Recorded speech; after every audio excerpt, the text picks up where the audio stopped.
Hello, welcome to Pranica Shares. ဒီနေ့ကတော့ Python revision ပြန်ပေးတဲ့ video လေးပါအဲ့ဒါပြင်ကိုအခြား fields နဲ့ပဲတစ်ခု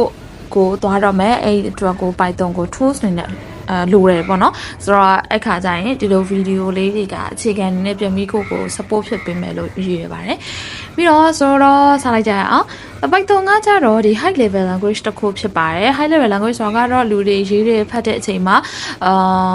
ပိုပြီးနားလေလွယ်တဲ့ language ပေါ့နော်အဲ့ဒါကို high level language လို့ခေါ်ရဲပြီးတော့ဒီ Python ကlanguage တွေထက်ကိုပိုပြီး popular ဖြစ်နေတဲ့အကြောင်းရင်းကကြတော့လူတော်တော်များများကသုံးနေကြတယ်ဒီ professional အနေနဲ့လည်းသုံးနေကြတာပေါ့နော်အဲ့ဒါအပြင်ကိုအခြား language တွေနဲ့ဆိုင်ရင် syntax တို့ကအရင်မခတ်ဘူးလွယ်တဲ့အထက်မှာပါတယ်ပေါ့အဲ့ဒါကြောင့် Python ကတော်တော်လေး popular ဖြစ်နေပါတယ်ဆိုတော့အရင်ကလည်း popular ဖြစ်ခဲ့တယ်အခုနောက်ပိုင်းလည်းဆက်ပြီးတော့ popular ဖြစ်နေအောင်ပါပဲဆိုတော့အခု Python ကိုapplication တွေနေရာအများကြီးမှာကိုအသုံးပြုနေတယ်ဆိုတော့ဘယ်လိုနေရာတွေလဲဆိုတော့ web development data science နဲ့ data analysis တွေပြီးတော့ machine learning နဲ့ AI cyber security ဆိုပြီးတော့အခြားနေရာတွေလည်းအများကြီးရှိပါသေးတယ်ပေါ့နော်ဆိုတော့ Python ကိုဒီလိုအခု popular ဖြစ်လာတဲ့နေရာ fields တွေမှာအသုံးပြုလာတဲ့အတွက်ကြောင့်ဒီ Python ကလည်း popular ဖြစ်လာတာပေါ့ဆိုတော့ခုနလိုမျိုး types of fields တွေကလေးမျိုးရှိရပါတော့အဲ့လေးမျိုးမှာဘယ်လိုမျိုးအနေနဲ့ Python ကိုအသုံးပြုနေတယ်လဲဆိုတော့ဒီမှာအခုနာမည်ကြီးလာတဲ့ဖြစ်တဲ့ web development ကကြတော့ဒီ website တွေကိုအမြန်စစနဲ့ဒီ secure လည်းဖြစ်တယ်အဲ့လိုမျိုးဒီစားဖို့အတွက်ဆိုရင်ဒီ Django နဲ့ Flask တွေကိုအသုံးပြုဖို့လိုလာတယ်ပေါ့ Python နဲ့မှဒါကတခါတည်း built-in frameworks တွေပေါ့နော်ဆိုတော့ဥပမာဆိုရင်တော့ဒီ Instagram တို့ Pinterest တို့မှာအသုံးပြုတယ်ပြီးတော့ data science နဲ့ data analysis မှာဆိုရင်တော့တခြားဒီ Python ရဲ့ library တွေဖြစ်တဲ့ Pandas တို့ NumPy Matplotlib တို့ပေါ့နော်အဲ့ဒါတွေမှာဆိုရင်အသုံးဝင်တယ်ဘယ်မှာနေဘယ်လိုမျိုးဘာကြောင့်သုံးတာလဲဆိုတော့ data တွေကို visualize လုပ်မယ်analyze လုပ်မယ် cleaning လုပ်မယ်ဒီလို steps တွေကအရင်လိုလက်ကိုကိုနဲ့ဆက်နဲ့ပြီးသွားတာပေါ့နော်ဒီ libraries တွေသုံးလာတဲ့အတွက်ကြောင့်ပြီးတော့အခုတော်လေး popular ဖြစ်လာတဲ့ဟာကတော့ဒီ machine learning ML နဲ့ AI ပေါ့နော်ဆိုတော့ ML နဲ့ AI အတွက်လည်းဒီမှာ powerful tools တွေရှိတယ် scikit-learn TensorFlow PyTorch တို့ပေါ့နော်သူကကြဒီ data ကနေရလာတဲ့learning လုပ်လာတဲ့ algorithm တွေကို machine မှာတော့ train တာပေါ့အဲ့ခါကျရင်ဒီ Python ကိုအသုံးပြုပါတယ်ဆိုတော့ example အနေနဲ့ကတော့ voice recognition ရှိမယ် chatbots တွေနဲ့ recommendation systems တွေပေါ့ပြီးတော့ cyber security မှာကကြတော့ဒီ automate tasks တွေကိုအသုံးပြုတဲ့အချိန်မှာ Python က help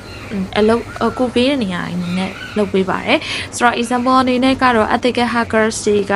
ဒီ system တွေကို safety အတွက်ပေါ့ testing လုပ်တဲ့အချိန်မှာ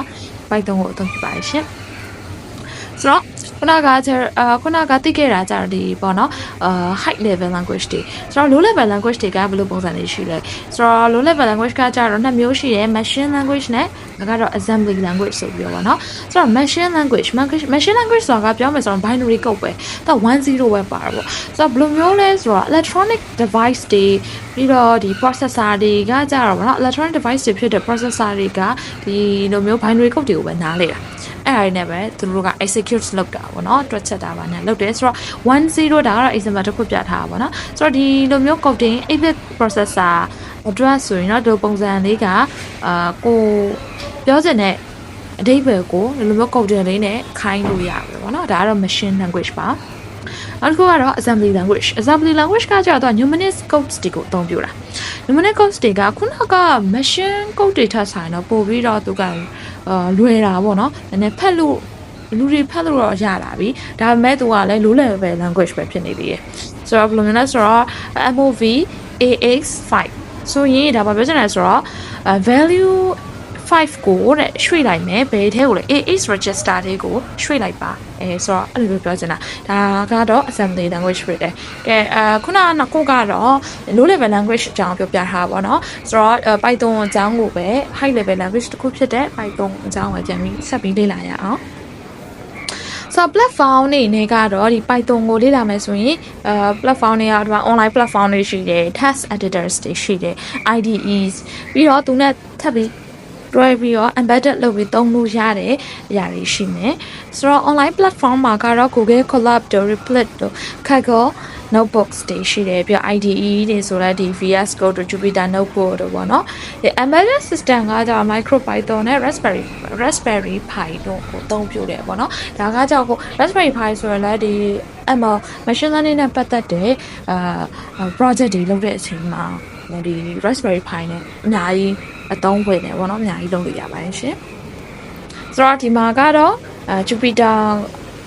ကို platform အနေနဲ့အသုံးပြုမှာဖြစ်ပါတယ်ရှင်ဆိုတော့နောက်ထပ် part 2ကိုဆောင်မြောက်ပေးပါ Goodbye